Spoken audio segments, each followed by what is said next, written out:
All right, what's going on, everybody? Thumbs up if you can see me. Can you hear me? What's up, Yvette? What's up, Sarah? What's up, Arnaud? What's up, Marco? What's up, Daniel? What's up, Patrick? Cloud is there as well. Good to see you. If your camera is not on, then I think you're going to be here for about 20 seconds before I toss you out, because I need to see all these beautiful faces. If you're here, I put a tie on. I'm here live. And I don't have much time today. I'm actually got a call with my investment club tonight where we've got a CEO coming on that's got a new payment mechanism that's blockchain based that looks really hot. And so I'm going to give this talk to you quickly, but we're moving on. We're evaluating probably 10 different deals right now, some AI, some metaverse, some blockchain. It really runs the gamut. But I wanted to try to take a moment and talk to you about some of the massive amounts of money that's going into these AI deals right now. It's crazy. And this latest one I saw is this chip that's actually using brain cells. And it sounds a little outlandish, but there's so many companies right now getting billions of dollars worth of financing that are one day going to be valued at trillions of dollars. And so if you're not involved in this right now, you're missing the boat and you won't get this back. AI will not be going backwards anytime soon. I think 2023 is the last year really to get in on these early stage investments. How many people here have been following AI? Just put your hands up if you have. Yeah, you've been playing with ChatGPT, looking at it. Okay, good. Yvette's actually in our investment club, so she knows what's going on. And lately, we're seeing deal after deal after deal get funded. Recently, a 4-week-old company in France, 4 weeks old, got $100 million of financing, $100 million check. It's 4 weeks old, right? I was in the dot-com boom back in 1999 in New York City. I was the CFO of a company. This is feeling a bit like that, right? Where there's so much money being thrown. But the problem is that with .com, it was still trying to change a massive industry. AI is going to change every single industry, from agriculture to healthcare, to law, to banking, to governments. It's going to affect everything immediately. So I believe a lot of this value is really justified. So I want to jump into this. Like I said, I'm going to have to go quick here because Martini and I have to literally go straight to a call afterwards where we got a CEO coming on. I'm going to show you on this presentation, we're writing about $3 million worth of checks, trying to get them done this quarter, so there's not much time left. And we're probably going to go process another 10 or 12 deals before the end of the year. So it's busy. Last chance to turn your cameras on. Bobby K, I'm throwing you out. So I'm removing you. William Fedchuk, I'm removing you as well.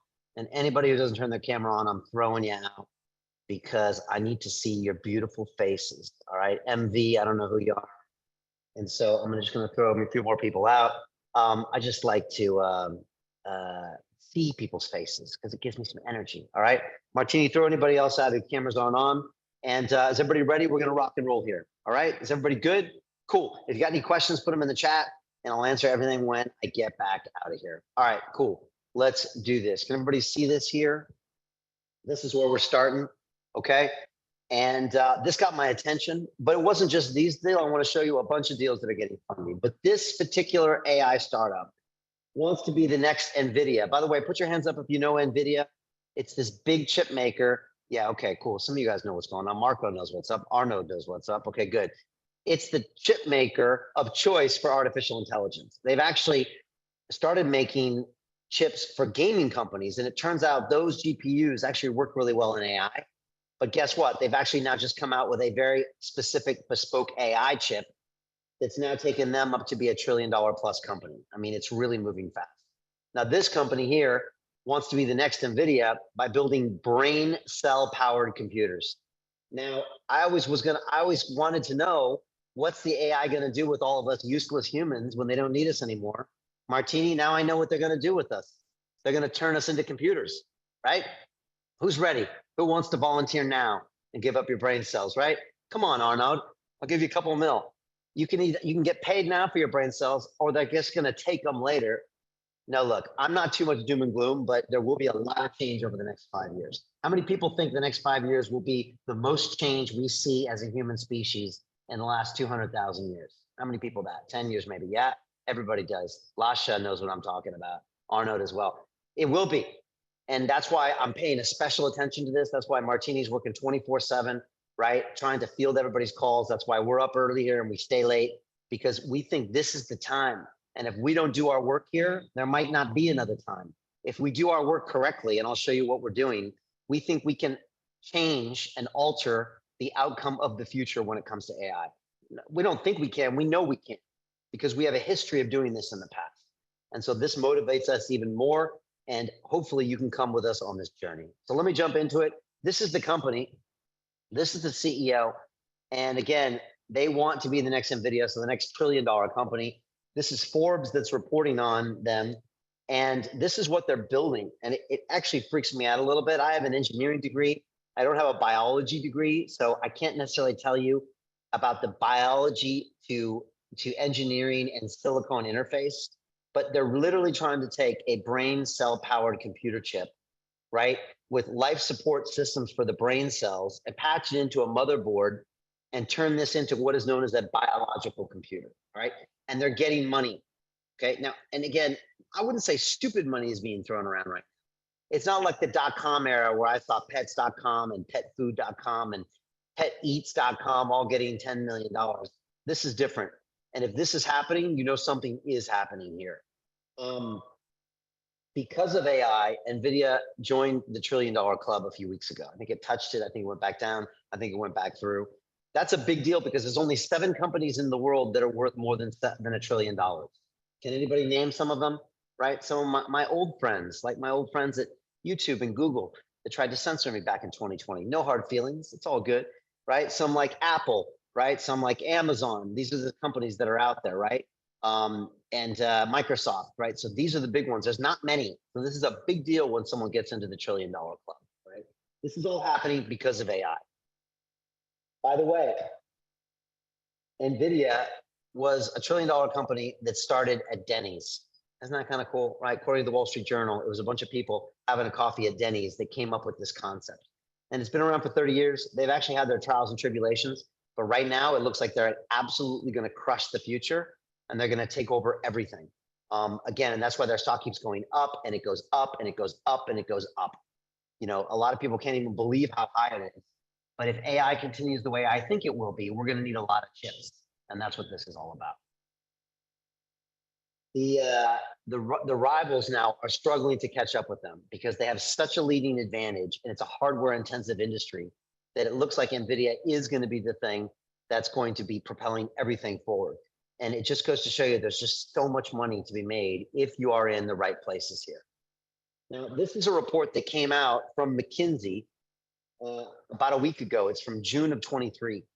And this company literally said, and this is the text on the right, it said generative AI could add the equivalent of 2.6 trillion to 4.4 trillion annually. By the way, our GDP here in the UK is 3.1 trillion, right? So AI could trump the GDP of Britain, a G7 country, one of the biggest countries in the world as far as the economy. It could be that every single year is what we're expecting. Then if you read further, it says this would roughly double if you include the impact of embedding generative AI into software. It's like a compounding effect when you put that into software. That could double to maybe 8 trillion a year. That's a ridiculous amount of money, right? Only 7 companies in the world are worth more than $1 trillion. So the amount of value this is generating is almost mind-boggling. And guess what, folks? I've been covering AI hard for 6 months. This number gets revised up every single month. It just goes higher and higher and higher because people see how this is going to impact everything around us. This is the graph that they were talking about. And what's more interesting than the $4.4 trillion annually is if you go to the very right, you can see the total AI economic potential is pushing $25 trillion. That's more than all of the top technology companies put together. We've never seen a tech like this. And we've never seen it emerge so fast. And we've never had so much uncertainty about what's going to happen. So this is what's getting my attention. This is what's getting everyone's attention. This is the company I talked about recently. It's called Mistral AI. $100 million, 105 million euros it was raised. It's 4 weeks old, right? They hired the talent. It's got like an ex-Meta, ex-Google Brain, ex-DeepMind, and they're all based in Paris of all places. So it's interesting to see that kind of money being thrown away. UK's own Synthesia, which creates these AI-like models that look like people kind of, and they explain things. They've got 50,000 customers, including some of the biggest companies in the world. They just hit $1 billion marker, right? They just became a unicorn this last week. And again, it's just more and more AI news every single day. It's not even hard to find these things. Accenture, which is one of the competitors to McKinsey, a big management consultancy firm that advises governments and the big corporations on what to do next. They themselves are creating a $3 billion fund to invest in AI. They're investing internally because they know this is going to be a massive part of the future. Suffice it to say, if you don't have an AI strategy this year in 23, you're dead. That goes for every company out there. And I would argue, even you as an individual, you don't have a strategy to either invest in this or to make sure your job isn't taken from this. That's it. I don't think you'll have much to talk about next year. You've got to be proactive now. And we've heard the headlines, right? AI could wipe out humanity, according to the Daily Mail recently, right? This is a reality, and I got to give the good with the bad, folks. This guy, Eric Schmidt, former chairman and CEO of Google, right? 15 years he worked in this company, says AI has the power to kill many people. That's actually not true. If you look at the quote on the right, he said it's defined as many, many, many, many people harmed or killed, right? A guy like this doesn't say the word many 4 times. He doesn't stutter. He's saying it because he's trying to give you a subconscious or subliminal message, which is panic now. All right. This is serious, really serious. I've hosted about 8 of the top experts on AI on London Real. I'm in touch with another dozen offline. Every single one of them says it's much worse off camera than on camera. Does that make sense to everybody here? Right. I'll have them on the show and then I text them and I'm like, what do you really think? Because you're not telling me something. You think this is much darker. And they'll come back on my WhatsApp. Yeah, you're right, Brian. I don't want to scare people, but this is much, much worse than even I'm telling people. And some of them are saying scary things. So we've got to pay attention to this. All right. OpenAI leaders themselves are calling for regulation to prevent AI destroying humanity. Those are their words, destroying humanity. Okay.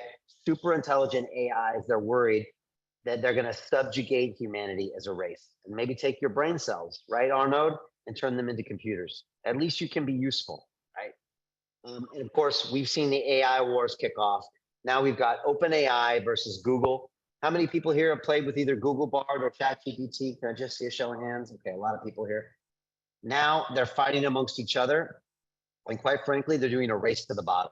They're throwing all caution to the wind, and they're actually connecting AI to the internet in ways they shouldn't do it. They're giving it powers they shouldn't give it. And this is a very dangerous move on their part. This is Mo Gauda. He's a former Google X Chief Business Development Officer. He wrote a book called Scary Smart, The Future of AI, which is amazing. I recommend you read it. He came on my show about a month ago, freaked me out. He's back in studio on Wednesday, 5 p.m. live here in the UK. And he says, Google is creating God. How many people here want Google to create God? Put your hand up. Yeah, I think Google would be good, right? Arnold's like, nah, I don't think so. No, Google shut me down in 2020 because I was speaking the truth. Most of what I was saying ended up being true. Just saying. And do you want Google, those same people, to determine what AI is in the future? I don't think so, which is why Mo quit his job, by the way, when he saw what they were doing. I'm not going to play this video because we don't have much time, but you can go watch his episode free on our website or watch it online and see what he's saying about the future of AI. And so today I want to talk about 3 things. I want to really talk about this startup and other startups that are creating trillions of dollars worth of value. And I want to show you how you can pay attention to them and understand that now is the time to invest, and you can do it with a small amount of money for what we call asymmetric or massive returns. I want to tell you why I believe OpenAI or open source AI is going to win. We're almost a certain of it right now, and that's the way we're investing. And I'm going to show how you can create generational wealth right now with AI investing. And you can. You just have to follow a few simple rules. So let me begin. And by the way, excuse me, we are investing over $3 million right now in 3 metaverse and AI deals this quarter. So you're talking to someone who doesn't just interview people. I'm not just researching this. We're literally writing checks to these companies. And we couldn't be more excited. We are creating billions and billions of dollars of work. And over the next 10 years, I plan to create $10 billion of value for all of those people that are investing in me right now. Currently, it's about 72 people that are investing with us in these deals. So we're making this happen. We do this through this. This is London Real Ventures. We are the world's first media-powered investment firm. We take the London Real platform, which is massive. It's 12 years old. It's 1 billion views. It's 5 million subscribers. I've spoken to over 1,000 guests.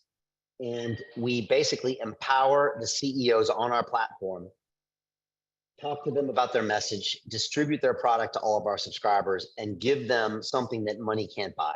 That's quite simply what we do. And that's why we're seeing the best deal flow in the world. These are some of the companies we're investing in, and this is why we're seeing these incredible deals. One of them is Orange Comet.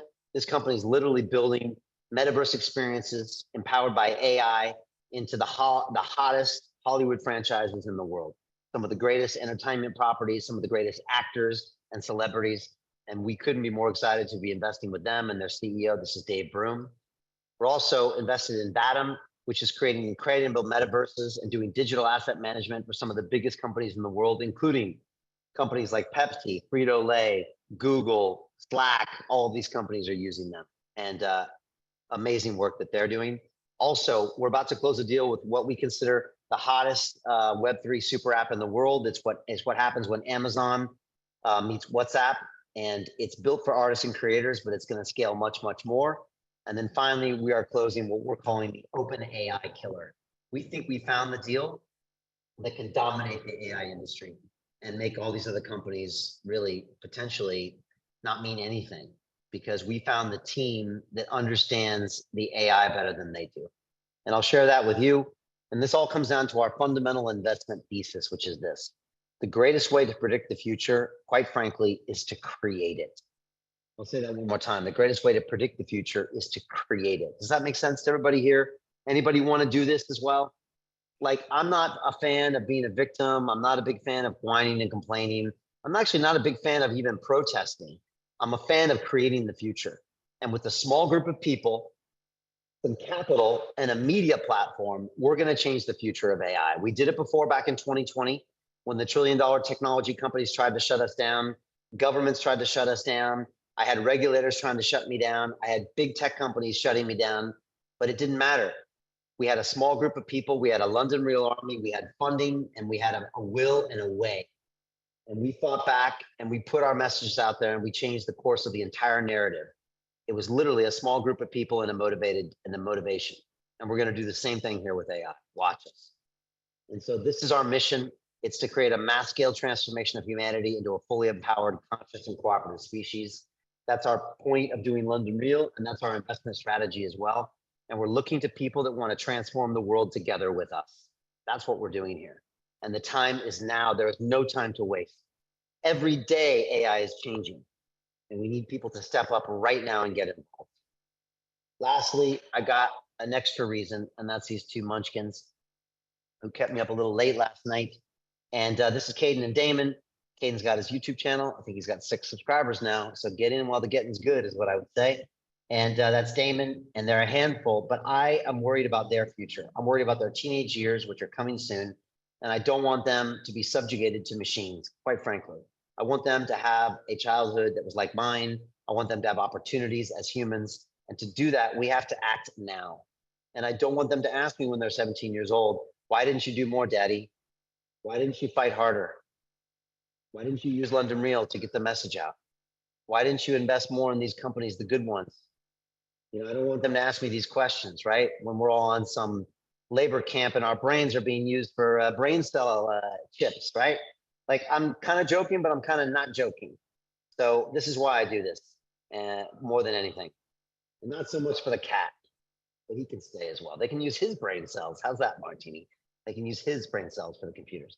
So back to the headlines. We saw France Mistrals, again, $113 million to take on OpenAI. Salesforce, right? Salesforce is an enterprise solution for companies, but they know they have to be investing in AI. So they've created a fund for $500 million just to invest in AI. Again, when you see companies like this investing, you know you have to get in on this. Again, China's ByteDance, which is responsible for all sorts of new technology and social platforms in China, just scooped up $1 billion worth of Nvidia GPUs, right? Because they know this is a land grab for this technology, and they want to be ahead of the game. The People's Republic of China is going just as hard as everybody in America, and this is a fight for global dominance. Whoever can control the AIs is going to win, and they all know that, and everybody is fighting for it, and it's happening right now. I went back to MIT last year. And I went back to the MIT Sloan School of Management, one of the biggest business schools in the world. And I spoke to some of my old professors there, and they said, Brian, an AI productivity boom is coming. It's all happening now. And you have to be aware of what's going on.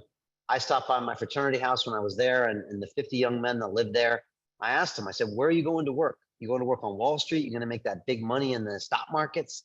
Are you going to work for McKinsey or for Accenture, these management consulting? They said, no, we're going to work in AI, blockchain, metaverse, startups.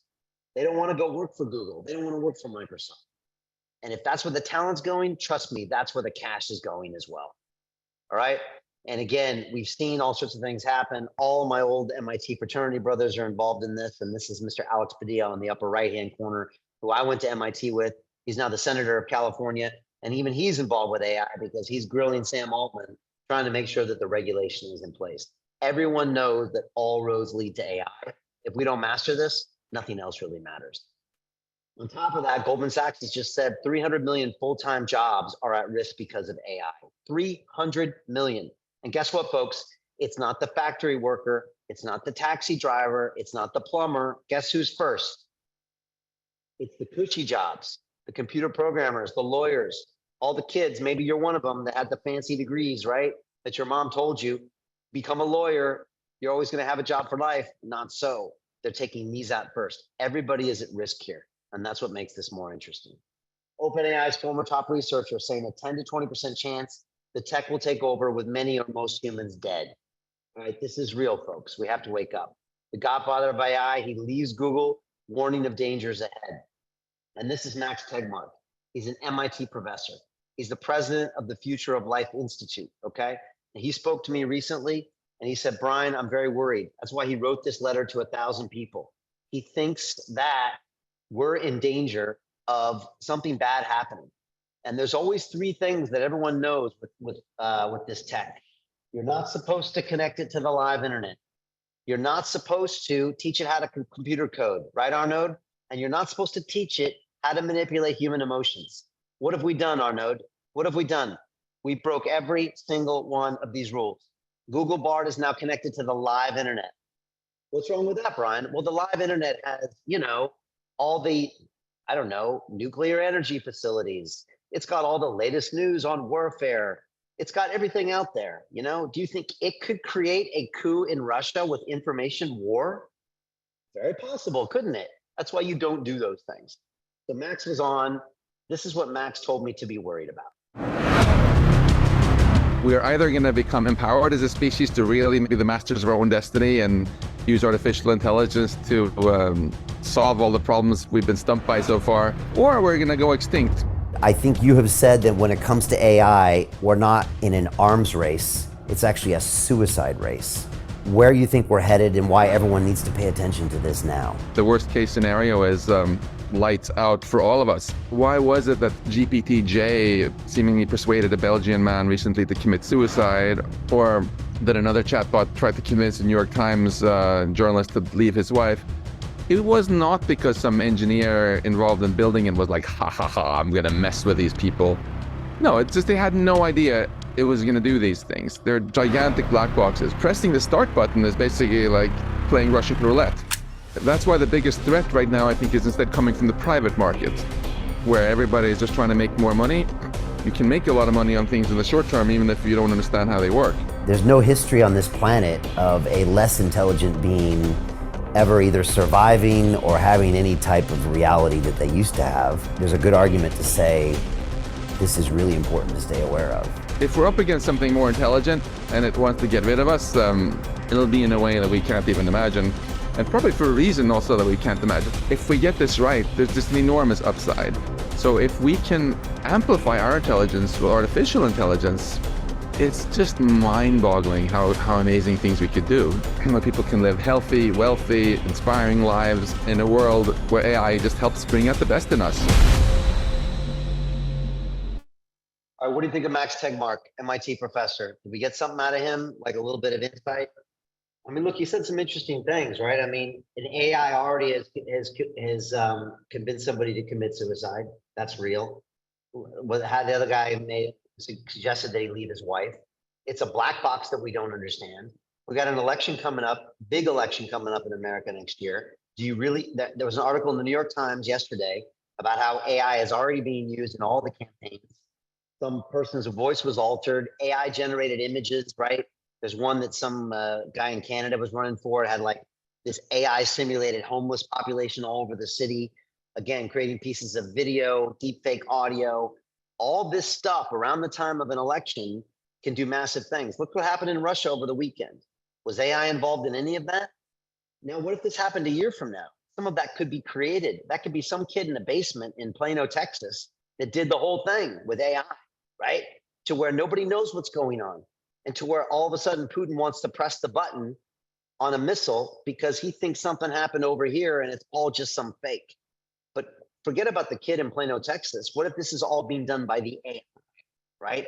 They can start to tell these stories and they understand it and they can push the buttons. So this is stuff we all need to be concerned about. And again, I'm not trying to scare people, but I'm just trying to show you this is real and it's happening. And guess what? AI can train itself. That's the thing. AI can learn from itself. And so look, we all know that these big tech companies, they want to do one thing. They want to eliminate each other. It's not necessarily because they're bad, but this is the nature of capitalism. Satya Nadella of Microsoft has one plan right now. He wants to destroy Google. Is that clear for everybody here? That's it. They want to destroy Google. They're tired of losing all of their business to them as a search engine. Microsoft's been the ugly stepchild for the past 20 years. They want to simply destroy Google, and that's what they're going to use OpenAI for, to do that. Of course, we know Google recently overruled a risk assessment to launch Bard AI. They knew they should not connect this thing to the live internet. But guess what, folks? About a month ago, Google looked like it was going to lose to OpenAI. They had dropped a previous release of Google Bard 2-3 months ago, and it was a joke. Everybody laughed at it. The stock price dropped billions of dollars that day. And so guess what? Someone said, well, what are you going to do better than OpenAI? They said, guess what? Connect it to the live internet. Go for it. That's all we got. That's the only competitive advantage we have. So right now, if you go into ChatGPT, it's only connected to the internet to 2021. Of course, you can hack that, by the way. I've already hacked that into the live web, so that doesn't even work. But now Google's connecting it to the live web. This is very, very dangerous. Is that clear for everybody here, right? These things are learning and connecting. They can write code. There's a thing called auto GPT, where a chat GPT can tell the other one to do things. They can go out there, they can start booking things, making reservations. They can do all sorts of things. Apparently one of them came across one of those CAPTCHAs, you know, where a human has to get in there and say, I'm not a robot. And you know what the AI did to get through that? It went to Fiverr and it hired a human to solve the CAPTCHA so it could get to the next level. It was that smart. And this was one of the dumb ones, by the way. All right. Of course, Sundar Pichai from Google he's keeping him up at night. Does that make everybody feel better here? Arnaud, does that make you feel better? He's up at night? No, not really, right? He should be up at night because again, this is why Mo Gauda left. Of course, the White House brought all the tech AI bosses and said they had a moral duty to safeguard society, but it's not going to matter. And can we shut down AI? You cannot shut this down because the People's Republic isn't going to stop. And now there's open source models to where literally a kid with a laptop in a basement as tech as powerful, as almost as powerful as OpenAI ChatGPT 4. It's true. That's what's blown everyone away. And so it's too late. It's too late, folks. The genie's out of the bottle. That's it. So this is Dr. Hugo de Garis, and I want to play an interview with him because he's an old school AI guy. He's been thinking about what happens at the end of this game for the last 25 years. He wrote a book called The Artilect War that tells us what's going to happen when all this plays out. And I got to play this video. Hugo is like, he's straight out of central casting when it comes to an AI guy, right? I'm telling you, Hollywood, we love this guy. I don't know if he can act, but like this guy is like the classic, you know, AI scientist. But what he's saying is really important. He's going to be back in our studio in October, but this is what he is worried about happening. Do we build gods or do we build our potential exterminators? I mean, I used to say, I'm going to die quietly in my bed, but my grandchildren will be caught up in this horrible conflict that I'm predicting is coming.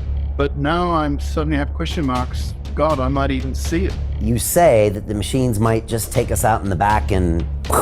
Once it can start redesigning itself, you got to an exponential explosion of intelligence. And then our fate as human beings depends on the machine. It's only a question of time before humanity is forced to choose between stopping development in artificial intelligence. I don't see that as realistic. Or we just accept the idea that sooner or later, we, as a human species, we become number two. The answer to that is, as I'm predicting, war. Do you think China is behind the West right now for AI? The potential of the Chinese is phenomenal. The Chinese, they've been the dominant power for not just centuries, but for millennia. The last 2 centuries or so, when they're economically dipped, that for them, given their 5,000-year history, is a glitch. It's a historical glitch. So deep down in the Chinese mentality is the push to get back, quote, where we belong. So can you really isolate and stop the development of AI? Personally, I feel it's inevitable. Do we build gods or do we build our potential exterminators? That's the issue. Should humanity build artilects? All right, what do we think of Hugo? We like him. He's definitely unique, right? Definitely eccentric. And so he believes there's going to be a war. Those that are pro building the AIs and the ones that want to keep the human species alive. He predicts there's going to be something called a gigadeath, which is 1 billion people dead. Again, if you hang out with Google long enough, it's a little dark, but I only say that because I want everyone just to wake up and realize how serious this is, how fast it's moving. I'm telling you, the closer you get to these experts, and again, they know this tech better than anyone else, they're all really, really concerned. If you listen to Sam Altman of OpenAI, can anybody here see he's scared? Can anybody see the fear in his face and in his voice? That's why he's going to Washington saying, regulate me, regulate. So this is something to be concerned about. This is also why we're investing in it, because I believe the only way to shape the future of AI is via investment. That's it. I don't think picketing or going to Washington and asking for regulation is going to do it. So that's why I'm talking to you right now. So this is one of the big things I want to share with you today. Pay attention to what I'm going to say. It's important. This is a memo that was leaked from Google about 6 weeks ago, right? It was called "We Have No Moat." Raise your hand if you know what a moat is. You know what a moat is? We have them in our castles over here. Back in the day, if you had a castle, you'd make you dig a hole around it, right, or a gully, and you'd flood it with water. Why? It would mean that you'd have a little extra time before the enemy could come and get you. Is that clear for everybody here, right? It gives you a little extra time is what a moat does. Well, everybody at Google and OpenAI figured they had 3 years ahead of everybody else, right? They spent $10 billion on GPUs and the best talent in the world. They had these large language models that were super complicated. There's no way anybody catches up to them in a few years. Is that clear for everybody, right? That's what we thought, and that's what they thought. Turns out we all were wrong, because this comes from a senior Google employee, and this is what they said. Here's the quote on the right. You can read it yourself. We've done a lot of looking over our shoulders at OpenAI, right? Their main competitor. And they're asking, who will cross the next milestone? What will be the next move? But the uncomfortable truth is this, and I put this in a highlight. We aren't positioned to win this race, and neither is OpenAI. The Google employee is admitting they've already lost, and so have OpenAI, right? While we've been squabbling, a third faction has been quietly eating our lunch, which means taking all of their business, all of their market share. He's talking about open source. That means everybody in the world developing on their own to publicly available software, all right? He says, plainly put, they are lapping us. Now that's a term. It doesn't mean they're beating you at the track. It means they've already gone around the track once and they're beating you again. This is like completely smoking you, right? They said things we consider major and open problems are solved and in people's hands today. But it goes on further. They recognize that Meta, formerly Facebook, they accidentally got their large language model, their Llama model, was leaked to the public, right? Not only was it leaked, but the weightings were leaked, which is all the weightings for each one of the nodes. This is like the secret information, right? All of a sudden, what happened? This is so important. A tremendous outpouring of innovation followed with just days between major developments. You literally go through the calendar. It was like leaked on March 13th. By March 18th, major development happened that no one had ever done in these trillion-dollar tech companies. March 21, something else happened. March 24th, it's imported on a laptop. March 29th, another innovation happened. It's like blowing their mind that these like normal people are making these innovations, but it's because it's the hive mind that everyone's working on. Is everybody following me here? Got that so far, right? Keep going. It's saying anyone can tinker. Many of the new ideas are coming from ordinary people, not some PhD, just some programmer from college or some kid in a basement, like I said, in Plano, Texas. Don't ask me why I'm fascinated with Plano, Texas. The barrier to entry for training has dropped to one person, an evening, and a beefy laptop. That's where the innovations are coming. It's open source. Put your hands up if that blows your mind a little bit. I did not see this coming. Like, I knew open source was important, but I just figured they would have much more. Plus, there's one thing I didn't put in here. They're losing talent. So all those senior AI people at Meta and at Google and at OpenAI, guess what? They're leaving to start startups. So not only are the models leaked and it's being open source development, some of the top brains are going to other companies. They do not have the big advantage we thought they did, which means smaller companies are going to be the ones that could end up dominating. This is crucial. This is how we're investing, by the way. And again, here's a quick example. Open source has already surpassed closed source, and you can see two image models. Does anyone here play with the image AI, by the way? They make those cool images and things like that. So DALL-E was ChatGPT's image creator, and you can see that's in red at the bottom. Look what happened on August 24th. Stable Diffusion, which is an open source model, crossed it as in terms of how much it was producing. And now bring it up to April of this year, it was producing 4 times the amount of imagery that the other one was. So all of a sudden you see a direct example of how open source within 8 months is dominating closed source. This is what everyone knows now. And again, we're investing in an open source platform, and our CEO is constantly reminding us that this is why we believe we're going to win. Why we're cutting him a check for $1 million. This is why. Speak of the devil. This is Dr. Ben Goertzel, right? He's the CEO and chief scientist of SingularityNet. This was me and him 4 years ago. We both look a little younger, right? Now we're older and wise, okay? So Ben came in, he told me about AI.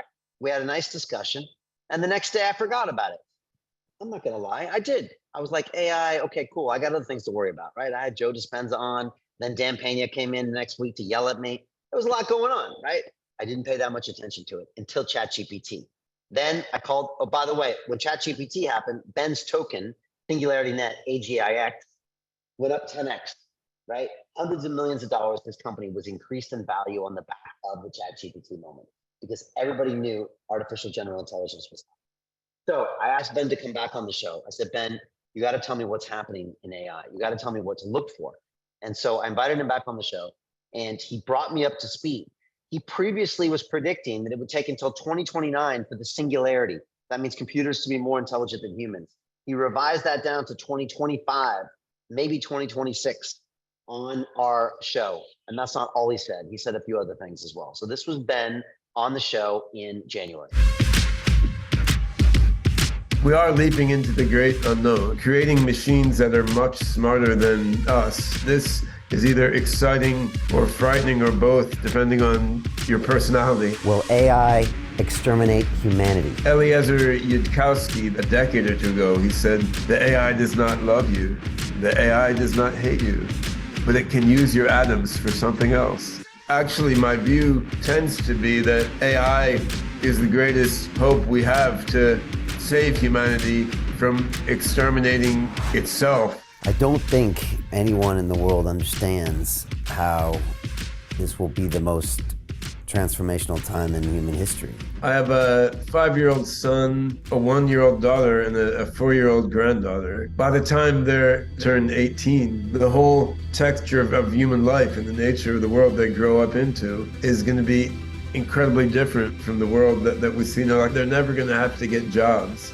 On the whole, I'm an optimist. I have a spiritual or intuitive feeling that things are going to come out awesomely in the next 10 years. We're going to overcome material scarcity.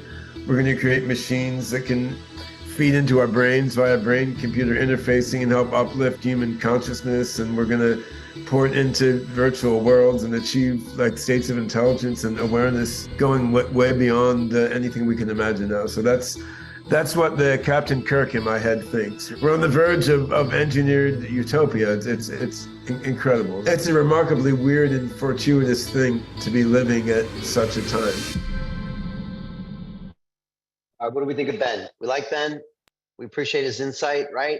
I like Ben because he's intelligent, he's optimistic, he's concerned, but he sees a way through this. But he's not naive. And by the way, him and Hugo, they were best buddies. They worked in China and AI together. So he's hung out with a guy like Hugo. And again, he's not that way. And that's I think that's really healthy about Ben. So I got in touch with Ben. After that episode, I called up Ben and said, Ben, we're investing a lot of money with London Ventures, and I want in on the hottest AI deals. Would you like to be our advisor? And you can tell me what to invest in. He said, tell you what, Brian, I'm going to call you back in a week. I got an idea for you. And he called me back, and on the Zoom call, he said, Brian, I got something better than me advising. He's like, I want to introduce you to Janet. Janet Adams is our COO at SingularityNet, and she is the new co-CEO of Zarka. Zarka is their answer to OpenAI. It's a brand new company, but they're using all the talent of SingularityNet to basically go after OpenAI, except they're going to do it through artificial general intelligence. And so I sat down with Janet and talked to her about Zarka and the possibilities of Zarka. And quite frankly, it blew us away. It blew us away so much that we've now raised $1 million that we're cutting a check. She's actually in the Middle East right now in one of the major countries with a major wealth manager about to get the rest of the money. And so it's all happening. And this is Janet talking about what is Zarka. It's a fascinating way, and this is why we think they're going to win. Artificial general intelligence is completely different to narrow AI. AGI is more purpose-driven.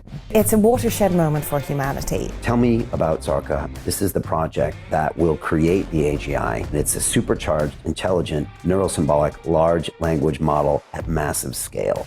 What is it? Zarka is the accumulation of decades of research from teams containing the best artificial intelligence scientists in the world.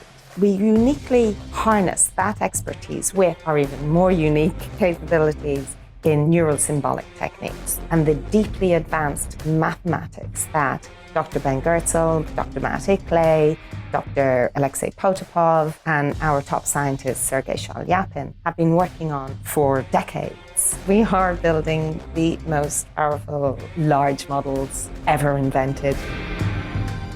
With Zarka and SingularityNet and everything you've always done, it's always been about openness. It's always been about decentralization. We'll be using blockchain technology to enable anybody to help train models. We're giving birth to a new species of sentient life in the universe. The actual greatest imperative is that they are used for good. The rich are getting richer, the poor are getting poorer. Our goal, our mission is to eradicate inequalities. When I look at the rest of the market now, I don't see any of those motivations because a corporation, by definition, is going to be motivated by money. You're the only project that even is thinking in any way, shape, or form about these. We are going to transform what it means to be human on our planet.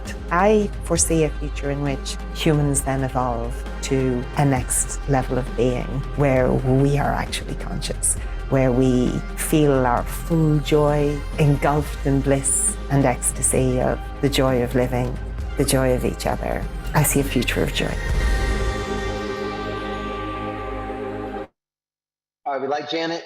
We like what Janet's bringing to the table. All right, we think Zarka's got a really incredible way of looking at this. And again, they are open source. They want to do this in a decentralized manner, and they're not like these trillion-dollar tech companies. They actually share the same ethos that we do, which is why Ben reached out to us.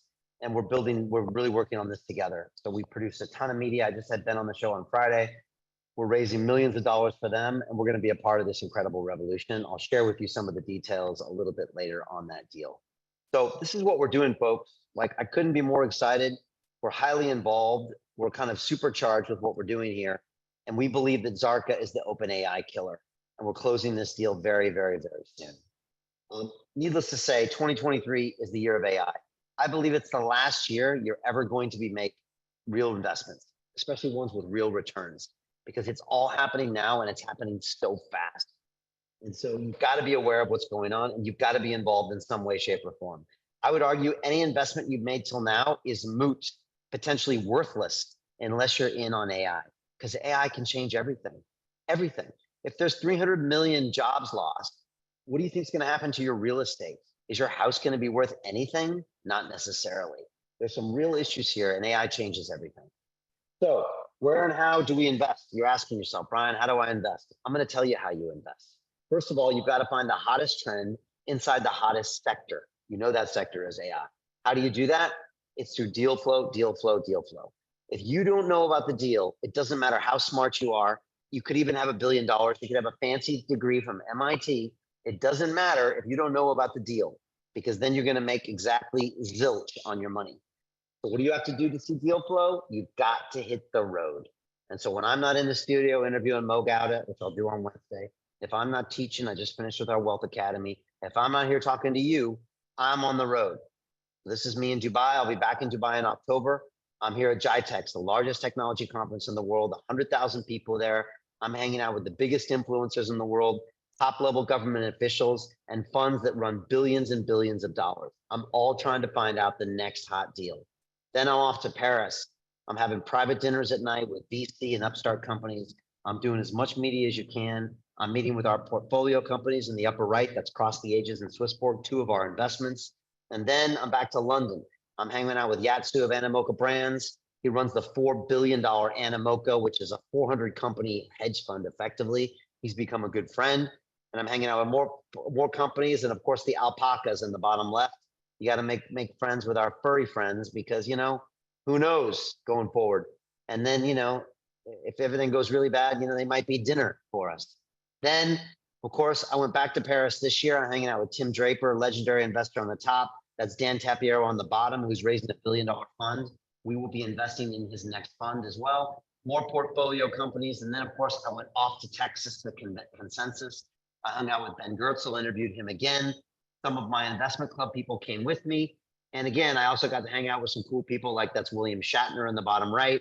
That's Captain Kirk of the USS Enterprise. Any Star Trek fans here? Come on, raise your hand if you're old enough to remember him. Good, I appreciate all of you. The reason I got to meet William Shatner is because he is releasing his NFT digital collectible with Orange Comet. The guy on the top is David Broom, one of our investors. So I texted him on the plane. I was like, Dave, I said, I know you know all the people in Hollywood. I know you know the hottest stars. I said, I don't care about them. I don't need to meet J-Lo. Well, maybe someday. I don't need to meet like all these other people, but I said, I got to meet William Shatner. He's like, Brian, I got you. So he hooked me up and I brought along Yatsu from Animoca Brands. I introduced him to Dave Broom, and in the back, we're moving and shaking. We're trying to get our companies to be worth 10, 20, $30 billion. This is how we're going to make these massive returns, folks. So if you want to invest, you have to invest with the best. And so we're constantly monitoring all of the hottest AI deals. You can see a small spattering of them here. There's literally thousands of these companies we evaluate on a weekly basis. One of the CEOs is on the phone tonight. I literally have to go in 15 minutes because they're going to be pitching us their deal. When they come on, it's like Shark Tank, right? I rip apart the CEO. Everyone gets to watch. It's like the Roman Colosseum, except nobody dies. And then we decide whether we want to give them money. That's what happens, okay? So that's what we do this every single week. Sometimes we have 2 CEOs in a week. You know, we evaluate massive amounts of companies and we choose 6, 7, 8, 9, 10. That's how we get these great deals. But you've got to understand the financial tools. And folks, pay attention to this part if you don't understand finance. Because if you just throw money at any goofball AI company out there, you're going to lose all your money and you're going to be crying the whole time. You've got to know the financial tools. You've got to do your due diligence. And that's where we come in, because I can teach you these things. I worked for 15 years at the highest levels of international finance. I traded derivatives. I was involved in the capital markets, bond markets, stock markets, commodities markets, you name it. This is the case, folks. Early stage metaverse and artificial intelligence equity investment is the hottest opportunity out there. You want to be in this now with a small percentage of your portfolio. You buy at super low valuations. You see the biggest gains. You can invest in the biggest dislocation of wealth in human history. Yes, it's high risk, but it's very high reward. And that's what we're excited about here. There's 3 levels of funding: seed funding, startup funding, and early growth funding. We are typically involved in the early growth stage of these companies, but it can vary. All right. This is how it works. This is an example. Does anyone want to know how Peter Thiel turned $500,000 into $1 billion? Anybody? Come on. Let me tell you a quick story. All right. This is Zuckerberg of Facebook, soon to be Meta, soon to be in a cage fight with Elon Musk. I'd love a little bit of that action if anybody knows Mark. And this is Peter Thiel on the right, legendary investor. What happened? Back in 2004, Peter invested $500,000 via early stage equity private placement. Sound familiar? This is what we do.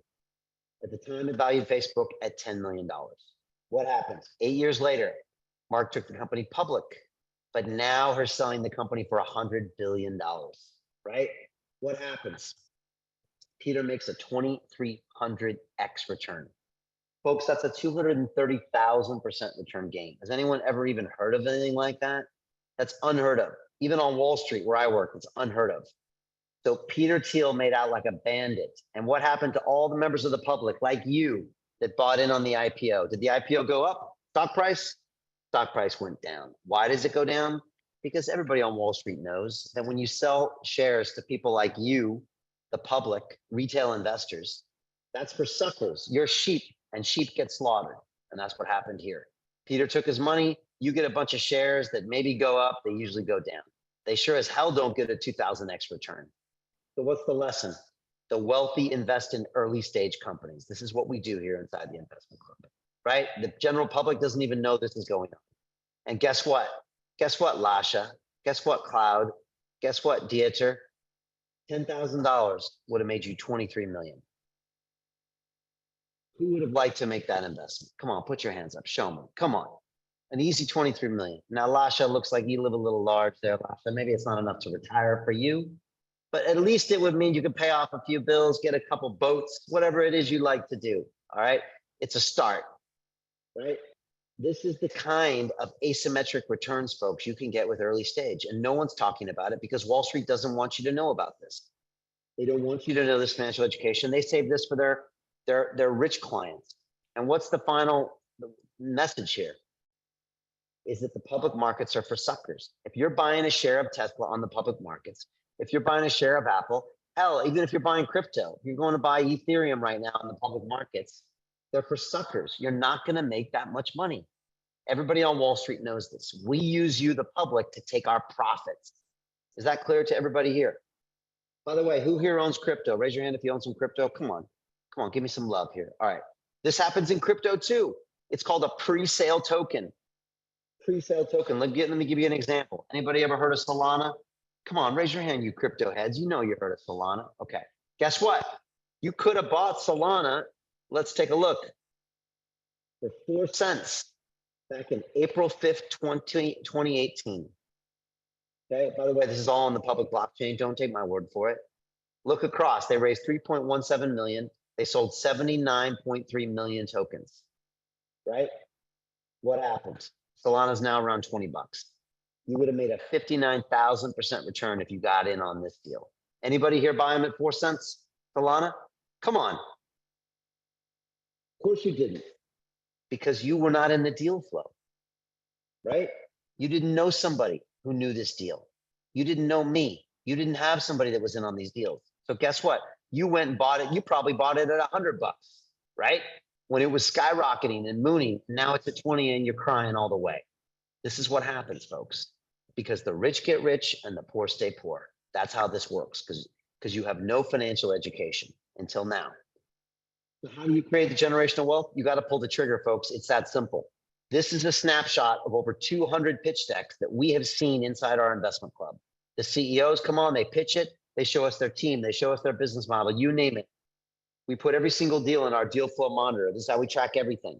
It's got the deal, the amount of money raised, the blockchain if it's on one. Are they raising in equity? Are they selling tokens?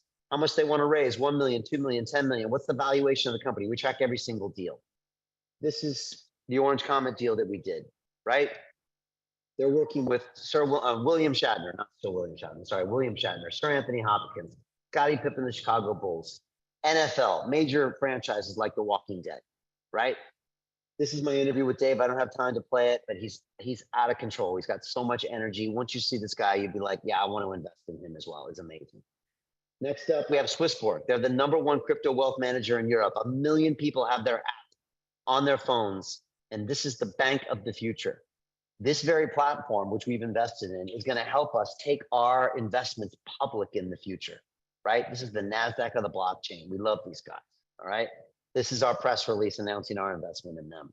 Then we got Batum. I'm about to drop the trailer over there. Maybe tonight, maybe tomorrow. I'm trying to finish this thing, but I'm too busy talking to you, right? These guys are accelerating the metaverse for all sorts of companies, top 100 companies out there. Like I said, PepsiCo, Frito-Lay, Slack, Google, you name it. We love what they're doing. Love the passion. This is me and Eric. And then, of course, Open, which is our hottest new deal. It's the Web3 super app that's going to change everything and get rid of the Web2 companies like YouTube and Facebook that steal all of our data. We're closing this one now. And this is the press release. This company already raised $28 million at $100 million valuation from the biggest funds in the world, right? Animoca Brands, Avalanche, Galaxy Digital, Warner Brothers Music. And guess what? London Real Ventures, baby. Because of my relationship with Yatsu, they're giving us an allocation. We're about to close this thing out in the next 2 days. This is what you get with deal flow, folks. Otherwise, you'd have no chance of getting in on this deal. If you ever dreamed of getting in on a deal like this that's reported in TechCrunch, you better wake up and call me and apologize, all right? Because you never get in on this deal. But we get you in because of London Real. This is what we can do, and this is what we offer to our community. Finally, there's OpenAI Killer. This is Zarka.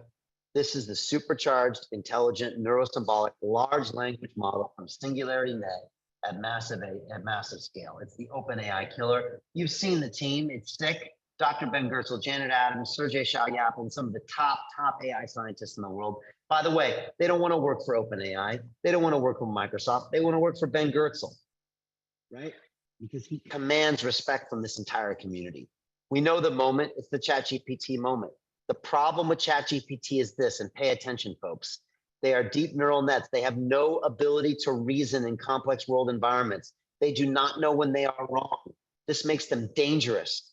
This means they can kill people if we're not careful, right? They simply memorize instead of thinking. All they do is spit out words. It's not thought.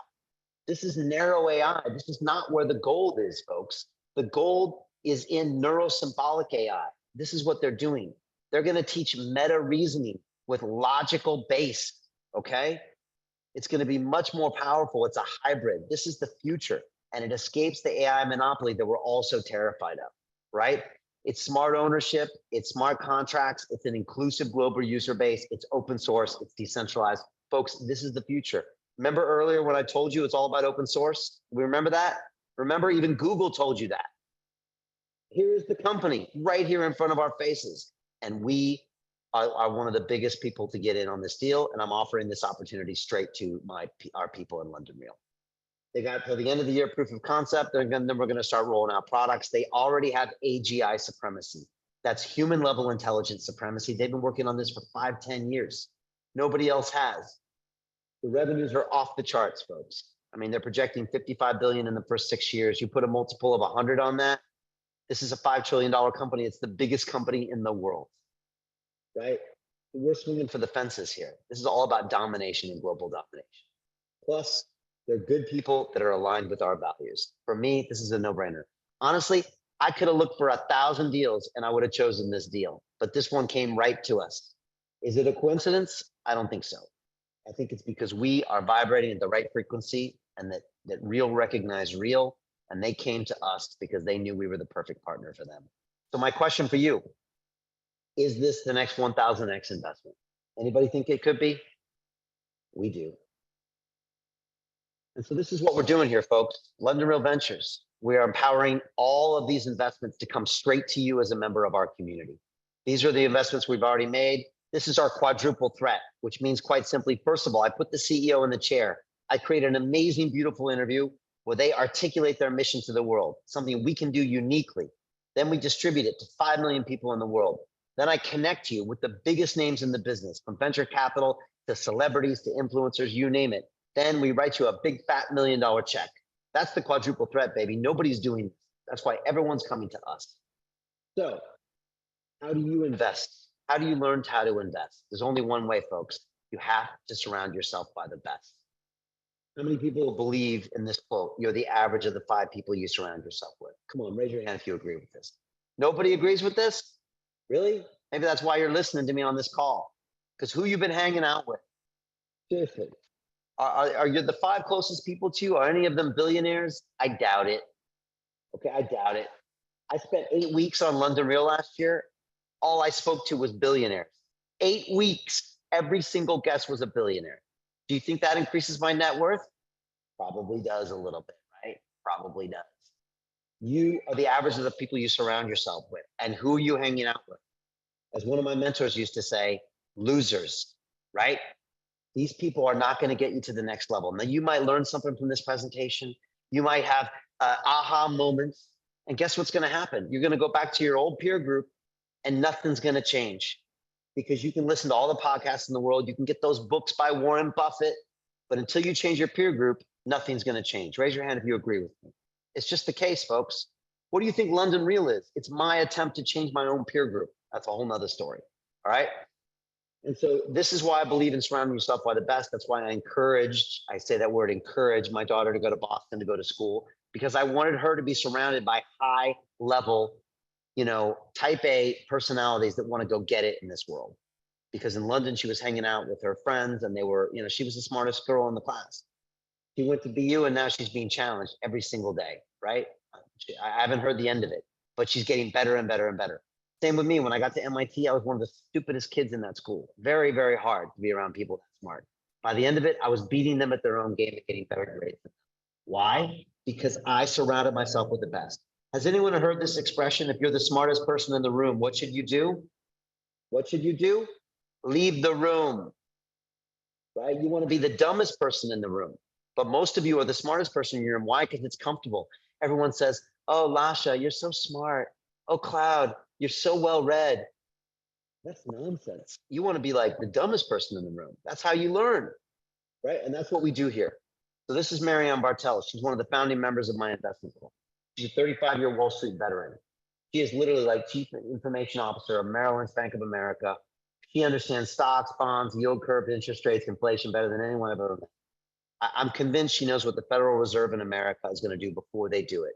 This is your new peer group. She's on all of our live calls. She, by the way, invested in Zarka. She invested in Open. She invested in Batum. She invested in Orange Comet. Why? Because she's smart.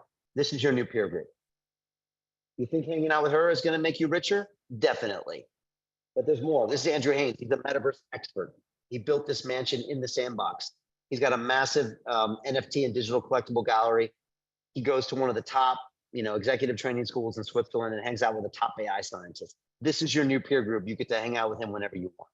This is Dr. Encore.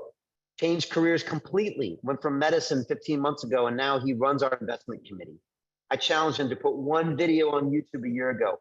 He complained. He didn't want to do it. But guess what? I was his new peer group. So I said, just do it.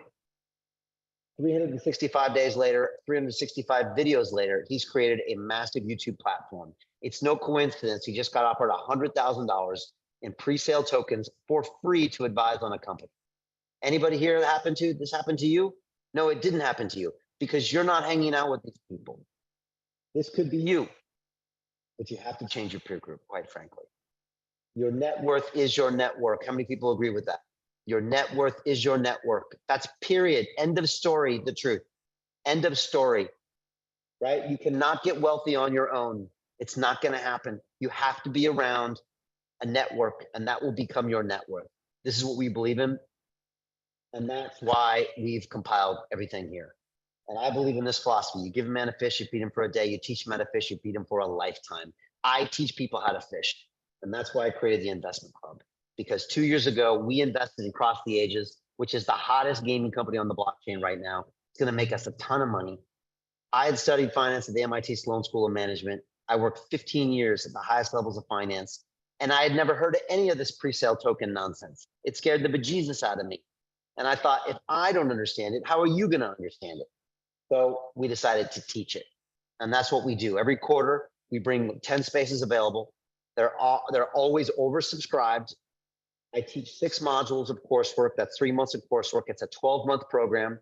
We do weekly Zoom calls, including tonight, which I'm going to be late for soon. I'm going to wrap this up quick, Martini, I promise, with top CEOs.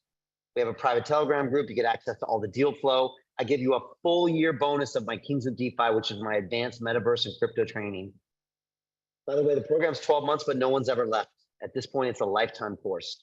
Because once you know how to fish, why would I want you to go? We're stronger together. The next live call, well, it's Thursday at 7:15 p.m.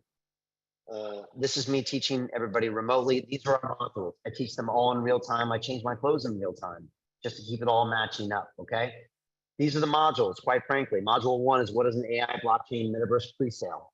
Module 2 is what is a SAFT or a SAFE. By the way, raise your hand if you've ever heard of a SAFT agreement in here.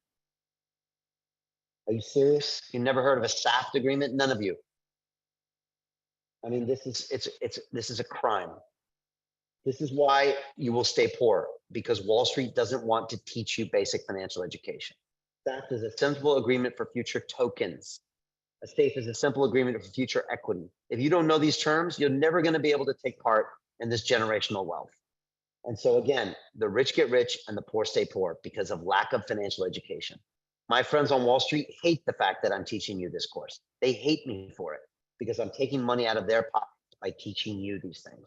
If you don't know these terms, you should ask yourself why. I'll teach you all this stuff. It's not that complicated. Deal flow part 1 is how we do due diligence and look at our companies. Deal flow part 2 is how you go to a conference and walk away with deals. I can show you how to do it. Module 5 is how you nurture those investments. And module 6 is how we get all the cash out and into our pockets. This is our Telegram group. This is our Discord group. And this is the club. We are oversubscribed. We are every single quarter. Martini works 24/7 trying to field all the calls because we want to get the best possible people here. We have 5 confirmed on this class already. We have 2 on hold. We have 3 spaces left. It might even be 2. I don't know. Martini is always midway close with people. The investments in your future of understanding how this works is $50,000. By the way, we're doubling this to $100,000 in the next class. It's a significant investment with an unlimited financial return. What I'm going to teach you, you can use for the next 30 years. You can go do it on your own. You can raise your own fund when you're done. That's up to you. This is the greatest wealth creation event in human history, and this is your chance to partake. And our special investment opportunity, Zarka and Open, they are closing. So if you went on this, you have to act now. By the way, this was our special investment opportunity from our last class. This is the SAFT, by the way, one of these legal agreements that Wall Street doesn't want you to understand. And if you would have put money in this deal, within 24 hours, you would have made a 466% return on your investment. In one day, I made my investment club $300,000 in one day, okay? And this wasn't even a big deal. The whole team was bored that week. We had nothing else to do. And we thought, guess what? We'll put some money in this. We have a track record of success in this group. This is Cross the Ages, our very first investment.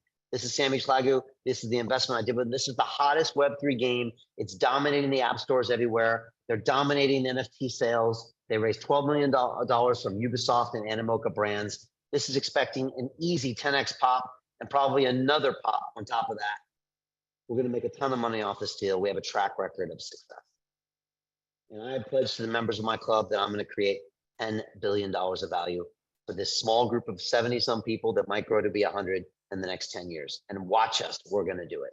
The question is do you want to be a part of it? It's that simple. Now, this is Jens. He's one of our founding members. And he called me up the other day and said, Brian, these people don't understand. And I was like, what do you mean they don't understand? He said, Brian, they don't understand. And I said, well, they don't understand what? He's like, they don't understand what they're missing. He's like, this course is so valuable. And I said, Jens, it doesn't matter. They're lost. They're going to continue going on in their life, and they're going to tell the story one day they had the opportunity. He said, no, Brian, I got to tell them what they should do. No. I said, okay. So Jens made this video for you. Why should you join the investment club? And the next obvious question is, can I afford to join the investment club? My name is Jens Krautscheid, and I am an active investor in stocks and companies since age 14. And risking of stating the obvious, I'm German. Also, I am one of the founding members of the investment club. And I consider my decision to join the investment club as one of the best investment decisions I ever made and I ever will make. Why?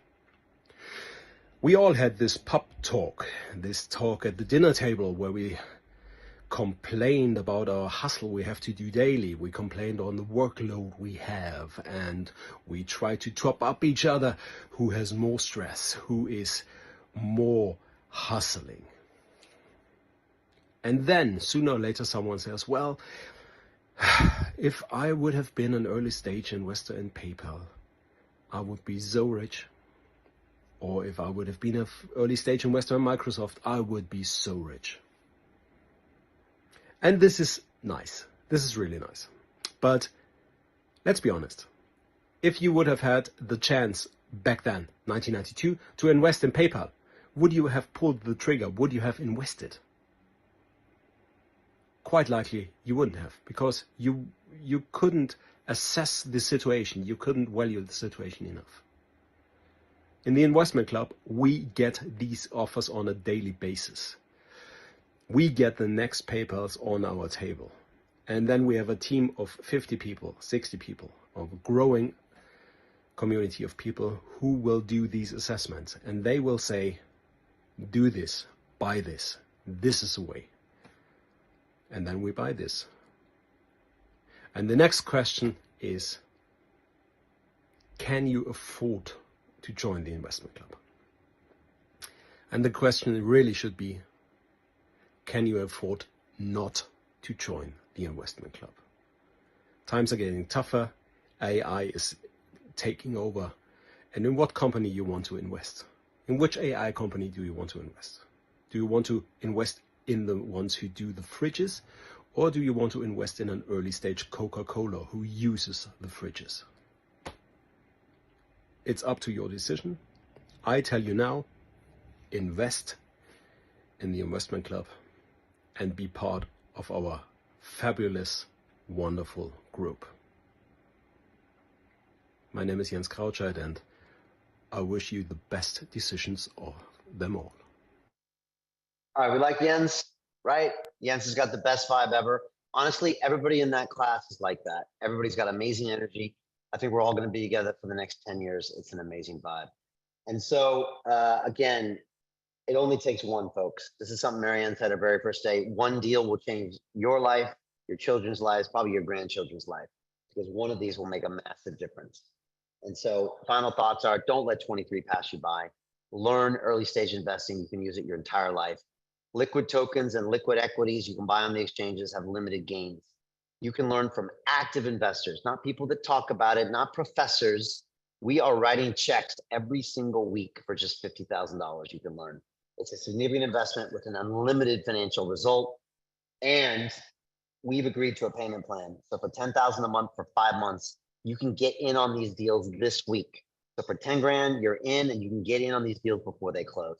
It's the best deal flow in the world. It's an absolute no-brainer. This is Martini's contact information. If you are only seriously interested, contact her. Otherwise, please don't waste your time. I made that mistake once. Don't do it again. And again, contact, what is your why? If you have a why strong enough, you'll find a way to make this happen. If you don't have a why, keep doing what you're doing. But I have a why, and that's why we're here. And so folks, I'd love to answer some questions for you. Before we do that, I'd love to pull Martini in just to tell you next steps. And then we've got to jump also because we have a CEO that's waiting for us. So Martini, let them know. If anyone's got questions, put them in the chat.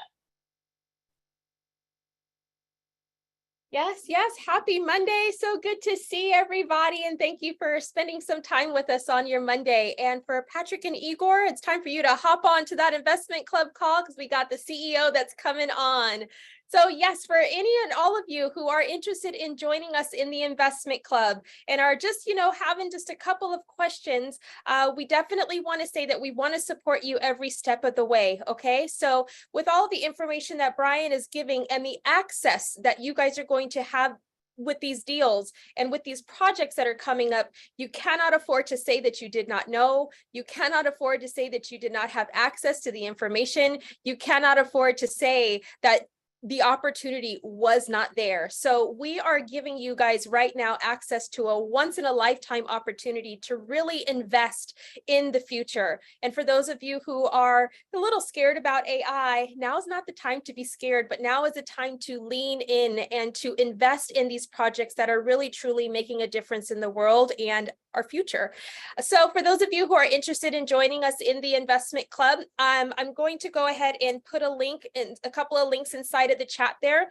The first link is going to be for you guys to go ahead and take a look at the investment club page and take a look at everything that we offer and how we can best support you either with your learning, if you're wanting to learn, or if you're just wanting to invest, the things that we're going to support you with.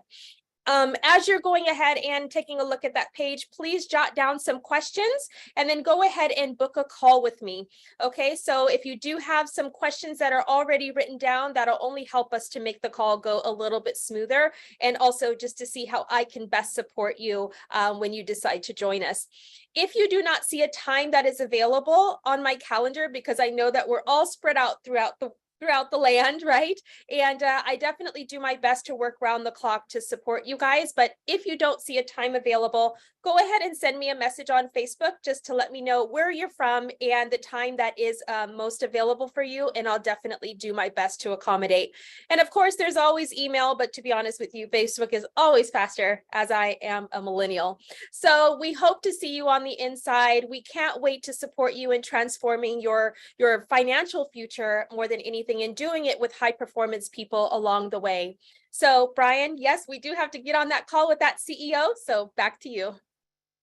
All right, give it up for Martini, everybody. Incredible. She's the one, she's the gatekeeper, and you've got to sell her if you're interested in coming in. Look, we got to go make some money, and this CEO looks pretty hot, so we're going to go check them out. If you're interested, this is the time, folks. Life all comes down to a few moments. This is one of them. So if you really want to make a change, if you want to get around those high performance people, book a call with Martini, make it happen. All right. I look forward to seeing you all on the first live call. Thank you so much. Blessed. We'll see you on the other side.